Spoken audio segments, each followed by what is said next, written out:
वीरेंद्र कुमार खटीक एक भारतीय राजनेता और केंद्रीय कैबिनेट मंत्री के रूप में सेवारत हैं। वह टीकमगढ़ से 17वीं लोकसभा में संसद सदस्य और केंद्रीय कैबिनेट मंत्री हैं। खटीक भारतीय जनता पार्टी के सक्रिय सदस्य हैं।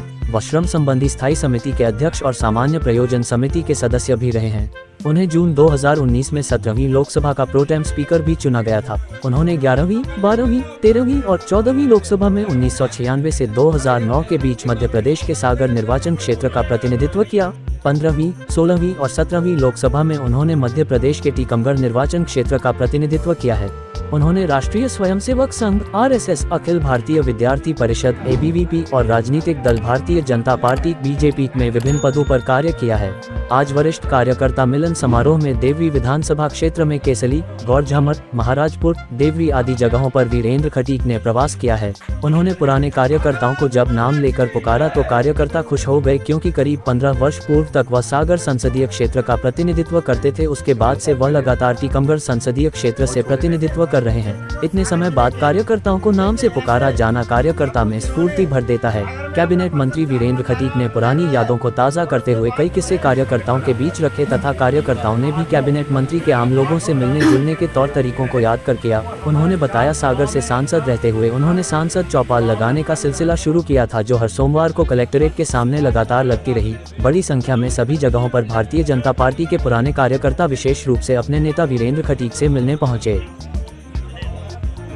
नहीं, बस बहुत दिन से जब यहाँ से टीकमगढ़ गए उसके बाद से इस तरफ आना नहीं हो पाया था।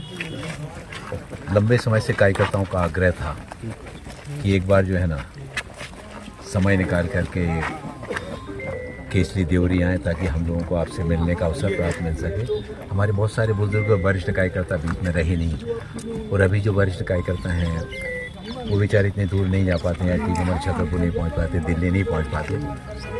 तब फिर मैंने समय निकाल के कि ऐसे अपने सारे कार्यकर्ताओं के बीच में जाकर एक स्नेह मिलन, उनके साथ में उठना बैठना, और आने के बाद कार्यकर्ताओं ने जिस आत्मीयता के साथ में यहाँ पर सबसे मिलना जुलना हुआ, यही भारतीय जनता पार्टी की सबसे बड़ी ताकत है। कार्यकर्ता मालूम पड़ा कि हमारे क्षेत्र के पूर्व सांसद हमारे बीच में आ रहे हैं, तो मैंने देखा इतने दूर दूर से कार्यकर्ता आए। ये उनके दिलों में जो प्यार स्नेह बना हुआ है, ये हम लोगों को ऊर्जा प्रदान करता है।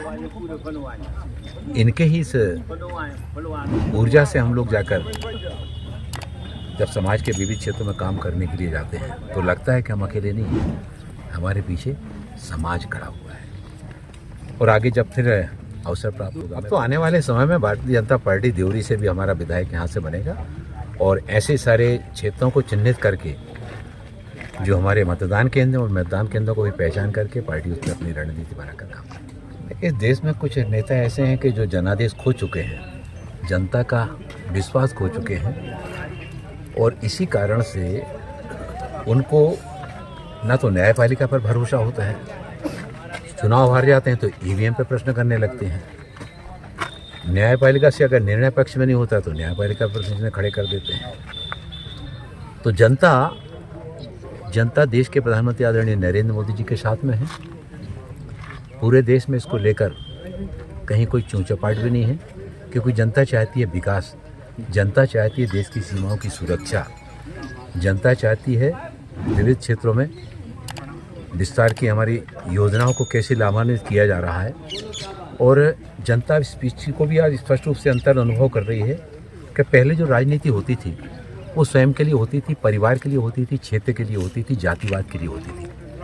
लेकिन आदरणीय नरेंद्र मोदी जी ने इस सारे कॉन्सेप्ट को बदला, और आज देश में जो राष्ट्रवाद की राजनीति का उदय हुआ, उसके पीछे देश का जो समाज है, देश की जो जनता है, जनता ने आदरणीय नरेंद्र मोदी जी पर विश्वास करके और उनके साथ में चलने का निर्णय। देखिए, हमारे यशस्वी मुख्यमंत्री सम्मानीय शिवराज सिंह चौहान जी ने कोई आज अकेले इस तरह की योजनाओं को लागू नहीं किया है। इसके पहले भी लाडली लक्ष्मी योजना, मुख्यमंत्री तीर्थ दर्शन योजना, ये योजनाएं जब प्रारंभ हुई थी तो मध्य प्रदेश से योजना प्रारंभ हुई और देश के बाकी राज्यों ने उसका अनुसरण किया। ऐसी न जाने कितनी अनेक योजनाएं हैं। तो समाज के उन वर्गों तक पहुंचाने की जो पहल आदरणीय शिवराज जी के द्वारा की गई, वो पूर्व की सरकारों के द्वारा नहीं की गई।